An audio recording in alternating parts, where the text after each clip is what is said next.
Hello friends, today let's take a look at a very short and a very sweet poem titled The Trees, written by Philip Larkin. Now Philip Larkin, as you know, is a British poet and he is also a movement poet. He is a modern poet and he believed that poetry should resonate with the tastes and the feelings of ordinary people. And so he decided to simplify poetry and to regain the beauty of English poetry that had been lost during the previous years. Philip Larkin believed that his earlier contemporaries like T.S. Eliot and Ezra Pound had complicated poetry and they had made it quite difficult, and they had this had created an aloofness, and this had resulted in the common man staying away from poetry. He believed that it is the responsibility of the poet to make poetry accessible to common readers. And I have done videos on Philip Larkin, his movement poetry, and also the very famous poem titled Church Going by Philip Larkin. And I also remember having done a video on Philip Larkin's poem titled Next Please. So this is the third one that I'll be doing. And let's now go to the poem, and let me just read the poem at one go because it's very short, just 3 stanzas, 4 lines each. The trees.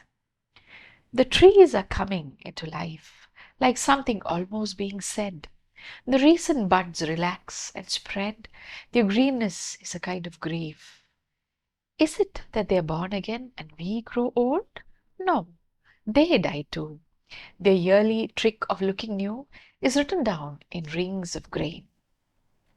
Yet still the unresting castles thresh in full-grown thickness every May. Last year is dead, they seem to say. Begin afresh, afresh, afresh. So that's the trees. So what is the poet trying to tell us? He looks at the trees, maybe in the spring season, the leaves are slowly, the trees, in all the trees, you can see the leaves slowly coming out. And that reminds him of two things. One, it reminds him of life, and two, it also reminds him of death. At once, the poem becomes a celebration of life and a lament of death. Let's see how he goes about the poem. So he begins by saying that the trees are coming into leaf, like something almost being said. So the trees, you can see on each branch, new leaves are slowly coming out. And that is what he means by coming into leaf, like coming of age. Here the trees are coming into leaf, like something almost being said. Now that's a strange thing. He says that the leaves are slowly coming out, and this process, it's as if something is being said. Now what is being said and who is saying it? So I guess it's nature that is saying something. And what does it say? Nature says that here again we begin afresh. A new lease of life begins when new leaves come on trees.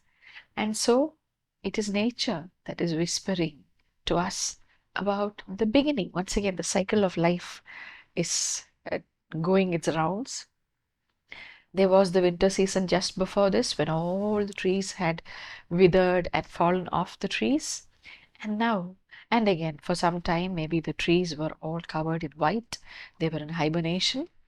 They were covered in white and there were no leaves. They were bare and leafless.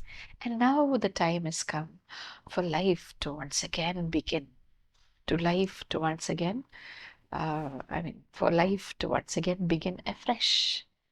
And so that is what nature is telling us through this process of the leaves coming out. The recent buds relax and spread. Their greenness is a kind of grief. So the buds, the new buds, are slowly relaxing and spreading. In the sense, the buds are blooming into flowers. You can just feel that they relax and they bloom and they spread. Their greenness is a kind of grief. And the greenness, the freshness, is a kind of grief. Now, why would anybody be sad to when they look at something that is green? Green is a color of life. Green is a color of freshness. And why would anybody be sad? But here the poet says the greenness is a kind of grief. Why is it so? It's because the greenness reminds him of death, in the sense that when something begins anew, we know that death is not far behind. And especially in the case of a flower or a bud, we know how transient it is. The bud, it blooms, it blossoms into a flower. And some flowers, they just live for one day. By evening, the flower is dead. It withers away. So maybe that is why the greenness is a kind of grief, because it reminds the poet about the reality of death. That with birth begins the journey towards death too. So it is that contrasting emotions that you see in this line. The greenness symbolizes youth and birth, whereas grief is a result of the thought of death that is provoked by this greenness. Then the next stanza. Is it that they are born again and we grow old? No, they die too. Their yearly trick of looking new is written down in rings of grain. So he says, again, this grief, which was mentioned in the earlier stanza, may also be a kind of a jealousy, because trees seem to sprout new leaves every year. Nothing seems to affect them. The onslaught of time doesn't seem to in any way influence them. They just stand there firm and strong and tall, whereas we human beings, we kind of get weaker by the day. So is it jealousy? I wonder.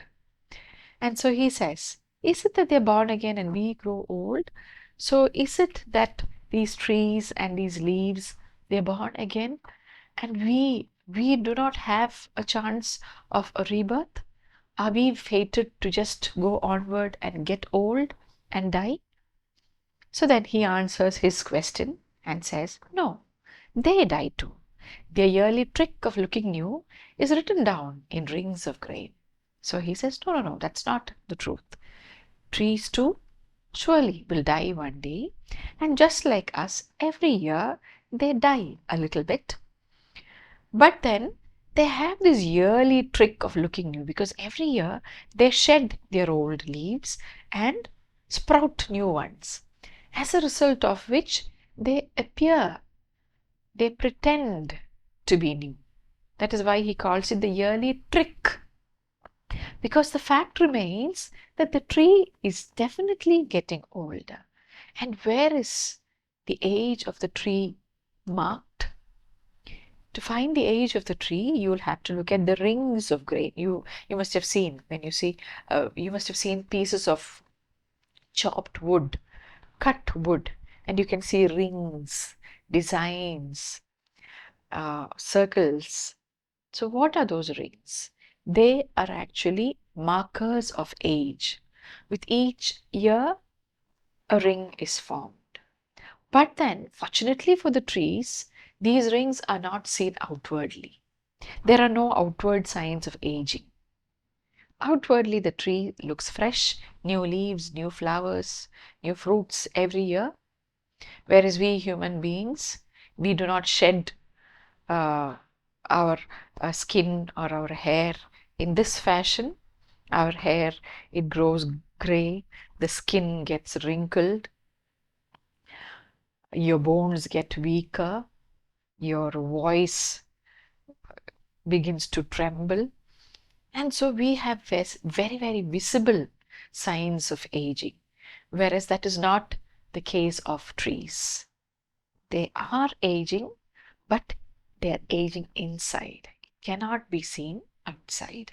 That is why he says, no, they died too. It's a kind of a consolation to this anxiety. Oh my God, we are aging, but nature is not aging, or the trees are not aging. But he consoles himself, saying that no, they died too. The yearly trick of looking new is written down in rings of grain. Yet still the unresting castles thresh in full-grown thickness every May. He says they too are dying. And of course they too know that they are dying. But yet, have you seen a depressed tree? No. Have you seen a tree looking sad because it's going to die? No. Trees continue to stand tall and strong. They are unresting castles. Castle, is a very strong and you know, it's a fort, a strong building which can withstand storms and rain and the onslaught of a time to a certain extent. And so he compares each tree to a castle because they are firmly rooted in the soil and they stand up straight and tall, and they don't kind of allow destruction very easily. And why unresting castle? I guess it's because the movement, because the leaves in the trees, the leaves are always moving around.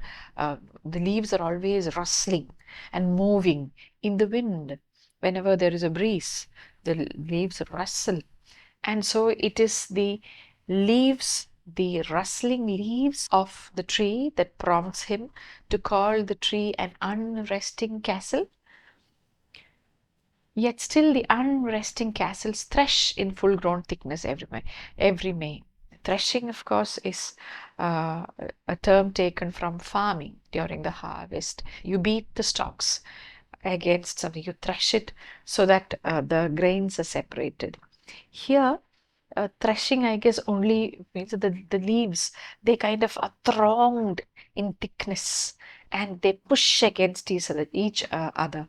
They kind of jostle against each other to outgrow each other. Maybe that is what he means by saying the unwrestling castles thresh in full-grown thickness every May. And last year, the last two lines, last year is dead, they seem to say. Begin afresh, afresh, afresh.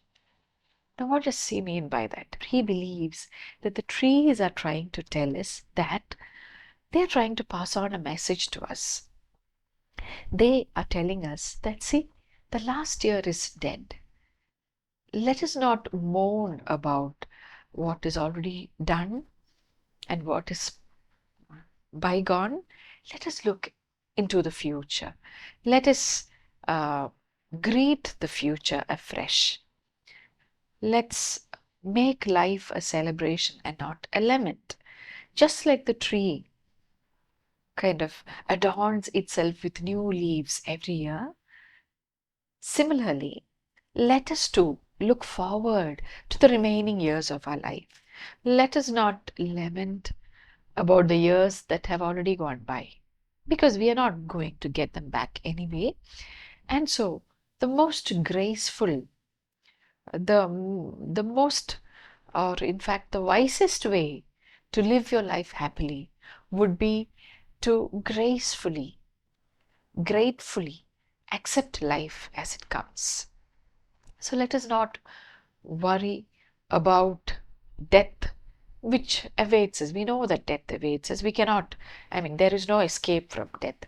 But why spoil our happiness? Why spoil our present happiness by thinking about death that we never know? You can never be certain.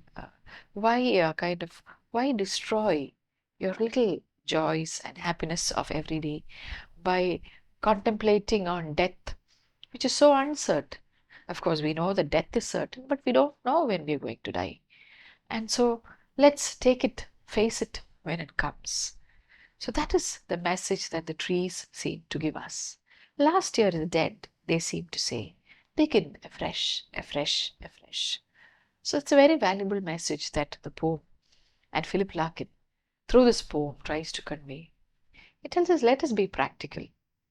Now, Philip Larkin was a no-nonsense kind of a person. He did not have any fanciful notions about anything. A very straightforward person, a very pragmatic kind of a person who took life for what it is. He did not believe in, you know, looking at life through tinted glasses, through rosy spectacles, as I remember reading somewhere. Instead, he just accepted life as it came. And so this is what he tells us. Nature, life goes on. And the earlier we accept the fact and come to terms with it, the better for us. So the very small poem, just 12 lines, but the message it delivers is very profound and very meaningful too. So this is one of the simpler poems of Philip Larkin, where he makes us think about, the things that the mundane things of life, actually, which some people at least worry about. They spend a lot of worrisome hours. They panic about death. But then why bother? It will come anyway. So let's be ready for it when it comes. That is what Philip Larkin is trying to tell us through this poem, The Trees. He reminds us that life is too precious to be wasted in mourning. We are to seize every second that is permitted to us and live life to the fullest, like trees and other objects in nature. Look at how they bloom. Look at how the flowers bloom. Look at how the birds fly around. Look at how they sing. So, same way, let us too enjoy life and make the best of it while we can.